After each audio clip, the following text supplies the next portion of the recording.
guys, so this is a video I have been thinking about for a long time, and it's about something I love. These are mythological monsters I'd love to see turned into actual legendary Pokemon. I'm making this a tag because I want to see if A, this actually takes off, and B, what other people would do with this. I'll tag the 3 at the end, so keep in mind this is my list, and these are the ones I want to see. If there's one that you want to see that's not on this list, please leave a comment down below. Tell me, what do you think it'd look like, what type, and if it would have a signature move. Now, they will range from the far east to the plains of Greece, and even some in the New World. They are also in no order, but these are the 5 I really want to see. Now, all the Fakemon art was designed by Really Dark and Windy, and you should definitely check him out down in the description below. Now, all the artwork of the actual mythological creatures comes from Giansmo's DeviantArt page. Now, I do have a few other pictures that I could not find the sources of, but I do not own these because they came off Pinterest or group boards on DeviantArt where I could not trace the actual artist back. But I do suggest you check out the 2 artists I have down below. I've actually been following Giansmo for several years now, and I absolutely love his work.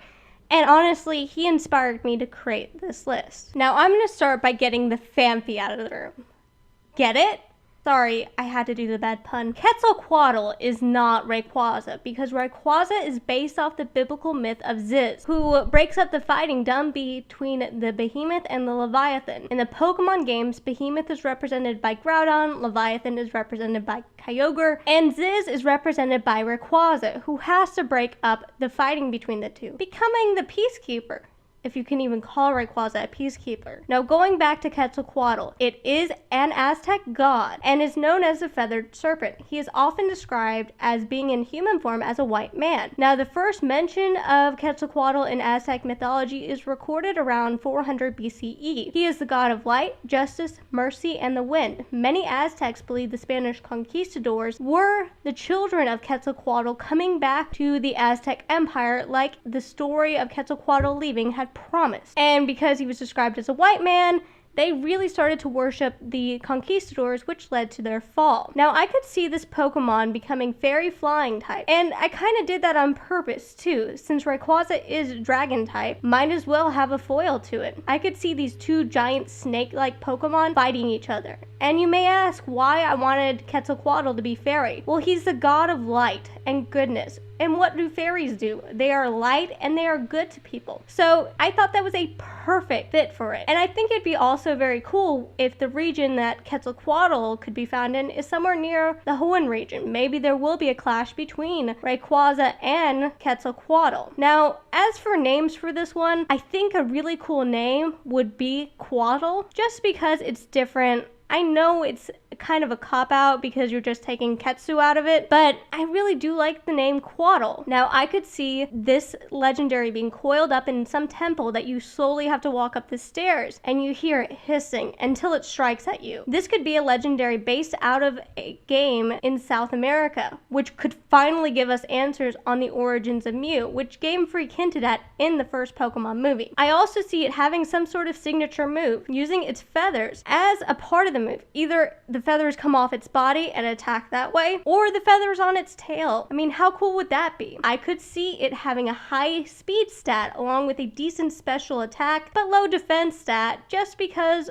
of the typing it is. And I don't see it being a heavy tank, but more of a sweeper. Now moving on, we come to Fornus, who comes out of the 17th century text, the Lesser Key of Solomon. Now, Fornus is actually a demon who controls 29 other legions of demons. He is often described as a giant sea monster. And I first want to address this. I know he comes out of Final Fantasy II, but I'm going to ignore that because that's not a part of the original myth. In the myth, it is stated that Fornus is very strong during mid to late August, him also being known for his love of the arts and culture, which is also kind of interesting to see a demon who wanted to improve art and culture for humanity. Interesting enough, he had a power that could make his enemies fall in love with him, which is kind of strange too. Now, the water typing is the the clear choice because it does disguise itself as a giant monster, as well as a dark type, being the fact that he's a demon. So this demonic Pokemon could come out of a game set in the Middle East, since that is where it is originally from. It could be that this Pokemon could be used to clash with Hoopa Unbound. Just think about it. Seeing Tahar City once again and seeing these two monsters clash. Now, why would you think these two monsters would clash? Well, Hoopa is based off a Jinn, which is another mythological creature that comes out of the same book. And, well, both are summoned using the book and using spells. So you could see these two legendary Pokemon not really liking each other. And maybe Arceus has to come down once again to stop them from destroying all of Tahar City again. Now, Forwardness, I feel like would be found somewhere in the ocean or in some giant lake oasis. And I could see a giant whirlpool that the trainer must find an item to stop the evil team from taking over Forwardness's mind, or even to summon Forwardness himself. Just think about how terrifying it would be to see this monster slowly rising up out of the water for the first time. If it was the first time I was playing a Pokemon game, I think it would scare me. And being honest, I think I'd stick with the name Forwardness because I think that's a really great name for a Pokemon still. As for its signature move, I could see it having some sort of water move that mimics Oblivion Wing in a way, where it can drain the Pokemon's energy because in the myths, the demon Forwardness could drain people's souls. So why not just have it have dark water to drain the energy? But I also kind of feel like it could be a spread move like Surf where it hits everybody equally. Now, as for stats, I could see it having a very high attack stat and defense stat with a low speed stat. I could see this being a heavy hitter and a heavy tank. I know people will point out Houndoom as a Hellhound, but I don't feel this is the best representation of what Hellhound should look like because I don't see it as scary or intimidating. There is Mega Houndoom, but that's not even close to what I see as an actual Hellhound. I don't trust Houndoom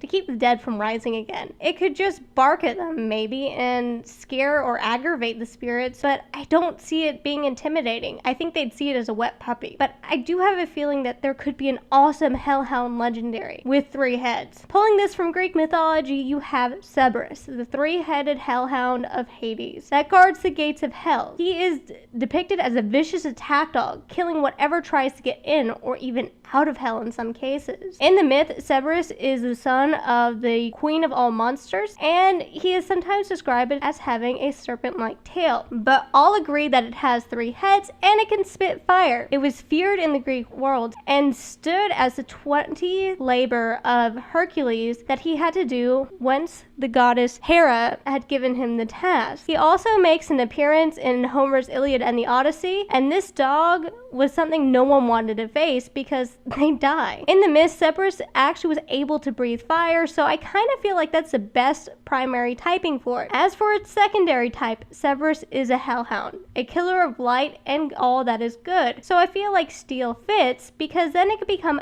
a fairy slayer. I also think it fits the myth of Cerberus, being the fact that it's going to be underground. And at some points in times in the myths, it does describe Cerberus having some sort of armor on. And it kind of looks like that in the pictures. Now, when it comes to gender, I feel like this Pokemon should be female. Just for the simple fact, I love the name Sabrella. I think Sabrella would be a very beautiful name and elegant name for this Pokemon. I feel like the player should summon Sabrella with a lute, kind of as a nod towards a tragic Greek myth where a lute player's wife had died suddenly. He went to Hades and was able to win the approval of the Dark Lord of the Underworld to bring his wife back, but he could not look back to see if she was following him and had to play the lute the whole time. Sadly enough, curiosity got the best of him and he turned back in horror to see his wife being dragged right back to hell. Now, unlike the others on this list being a box art legendary, I don't see Sabrella being that way. I see it much like Rayquaza being the 3rd legendary that you get after the game. Now, just picture this with me for its signature move, a fire steel attack, where you see chains shoot up out of the ground consumed with fire that wrap around the opponent, dragging them to the ground and dragging them under the ground. Wouldn't that just be a cool attack? Now, I could see this legendary being a hard hitter with a high attack, high defense stat, a high special attack stat, and a good speed stat with maybe a low special defense defense stat. Now, the Griffin is a part of a lot of cultures from around the world. It originated in Persia, but goes throughout most of the world, and even into the medieval era. It is featured on several family crests. The Griffin itself is a combination of the torso of a lion and its back legs with the tail mixed in with the head of an eagle with wings, becoming a creature that is known as the king of all beasts. In early references, we have the Griffin coming from ancient Persia and Iran, and even ancient Egypt. Afterwards, we will see the Griffin rise in Asia during the Bronze Ages. Crazy how it flew all over the world. And I kind of wonder why Game Freak has looked at this Pokemon for so long and has not created it. But it doesn't stop there. The symbolism continues even in the Roman Catholic Church and many churches around Europe. To them, the Griffin was a sign of Jesus himself because he was a creature of both land and air and represented a good fortune. Now, the flying type is easy to see for a Griffin, but some people may start to question my secondary typing for this, which is Ghost. And they may not see it at first, but here's the thing. Griffins were used to protect churchyards during medieval era, where people were buried in the church. And the reason why the Griffin was a protector was because, according to the church at the time, the Griffin could stop evil spirits from coming in and gathering the souls of the recently departed, which kind of makes it a unique ghost type. And I could see its signature move including something along that mythological line. Something like Ominous Wind, where it flies through the Pokemon and maybe weakens it, or drops a defense stat, or both. I kind of think that would be cool if it did both. Now, finding this legendary for the player would kind of be difficult because you'd have to climb up a mountain with a narrow path. Once at the top, you could see the city where the Griffin resides by itself, but you must pass over an old bridge. And as you cross over the bridge, you see the Griffin's shadow cast down as it soars above you. Now, as for names, I've really been thinking of this one, and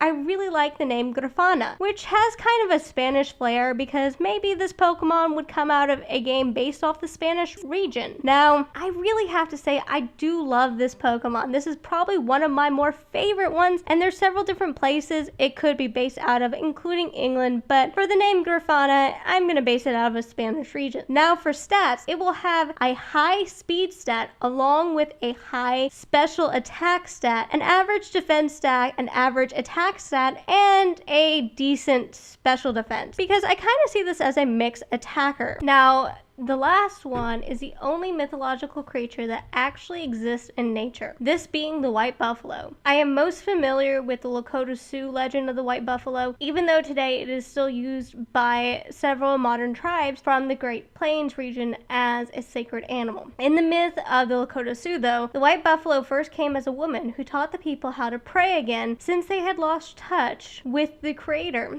and the Creator had become disappointed because of their loss of faith in him. Now, the white buffalo will approach two hunters, and she will start to teach them and go back and start teaching the Lakota Sioux people once again. But in the end, she will leave them, giving them a pipe and a promise to protect the people. And this was a way of creating the peace pipe that Native Americans use today, but it was also a way of reestablishing the connection between the Lakota Sioux people and the creators as well as the animals around them. Now, being this legend does have some real-world consequence, there are white buffaloes found in the Great Plains region and in the herds of the Great Plains. And this is still seen as a sacred animal to many Native American tribes. There are also white moose that are seen up in Maine, and they are also considered sacred animals. When it comes to these sacred animals, they have a different meaning than a mythological being, say out of Greece or even out of South America, because of the Native American culture itself. But going back to the Pokemon itself, the white buffalo's type was very hard to choose because there's nothing in the myth that really points to a major typing.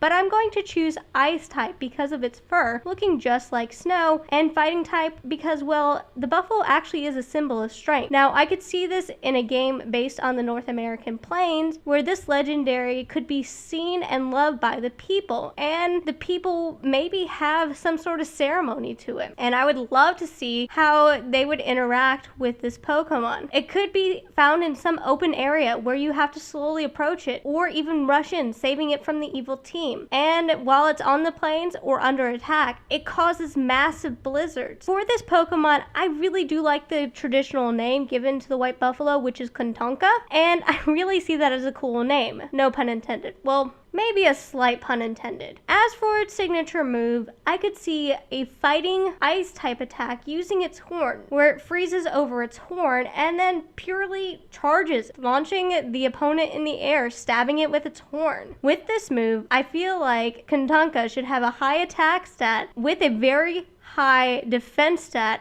and special defense stat with a low speed stat to kind of round it all off. As for special attack, I'm still up in the air on that one. Now that was my list of mythological beasts that I feel like should be turned into mythological Pokemon. So as for it being a tag, here's the people I'm going to tag. The first one being Mystic Umbreon because, well, he was the first one I talked to about this idea of the video and I know he really liked it. So with your what if Pokemon Mystic, I can't wait to see what you're going to do with this. The next would be Joyful Pains because I feel like she has a creative nature and could shine in this tag. And now the last person I am tagging is Chemical Science, who I've done pack battles with in the past, and I'd really love to see what you come up with, Chemical. And I think this is all I have today. I hope you guys enjoyed. Leave a comment down below if there's a mythological beast that you thought I should have included in my list. What would your list be? And also, guys, what do you think? Did you have fun watching this? If you're new, please subscribe and give me a like. Well, have a wonderful day. Bye, guys.